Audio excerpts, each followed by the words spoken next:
Preparing this pie is quick and simple, especially since all measurements are in a cup. You need 2 eggs, 200 milliliters of plain yogurt,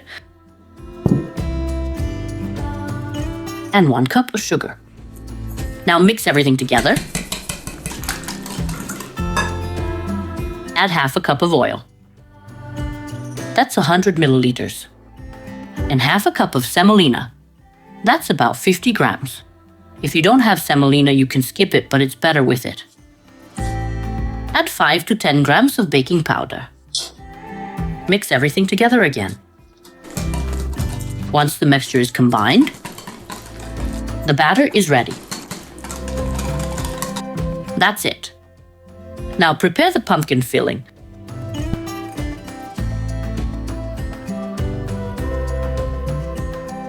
You'll need between 1 and 1.3 kilograms of pumpkin. That's roughly 2 pieces of pumpkins like this. Grate them. Add 3 tablespoons of sugar to the grated pumpkin. Adjust the sugar to your taste. The same goes for cinnamon. Use about 5 to 10 grams, depending on your preference. Mix everything together. Take 1 pack of phyllo dough and divide it into 4 parts. For me, that's 3 parts of 3 sheets each, and 1 part of 2.5. Set them aside and cover them with a cloth to keep them from drying out. Take the first set of sheets.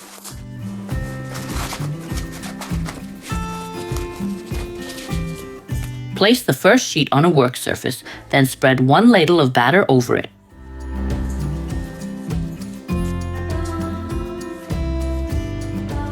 Add the second sheet on top and spread some filling over it. Add the third sheet on top. Do not add filling to this sheet. Spread 1/4 of the pumpkin instead. Spread the pumpkin evenly by hand. During baking, the pumpkin will release juices, so there's no need to spread batter on this sheet. Now, roll everything up.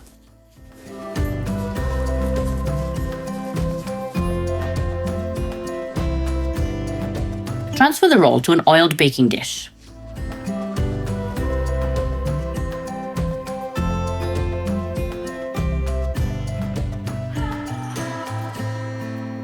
If the filling thickens, add a little water to make it easier to spread.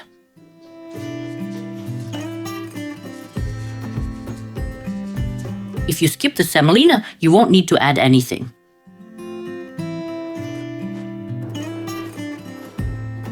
I divided the filling into 4 balls of roughly equal size.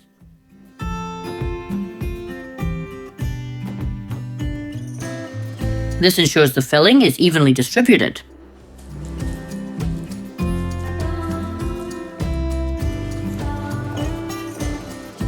Roll it up again. If your baking dish is short like mine, fold the edges inward and it'll fit perfectly. Adjust the rolls as needed. Now prepare the 4th set, where I have 2.5 sheets. Save a little filling to spread over the pie at the end. If you don't have any left, mix some yogurt and 1 egg. Or add some oil and water to this bowl and spread it over the pie.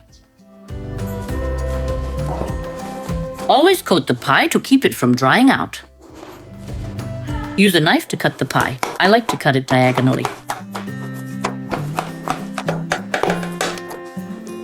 It looks much nicer when served this way.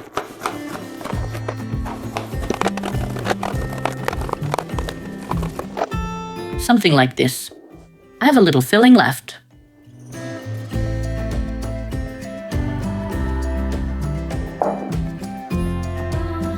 Added some water and we'll spread it over the pie. Use up all the mixture. Then preheat the oven to 180 degrees Celsius. Let the pie sit to absorb the juices, then bake it. The pie is baked. Baking time is 30 minutes, but adjust for your oven.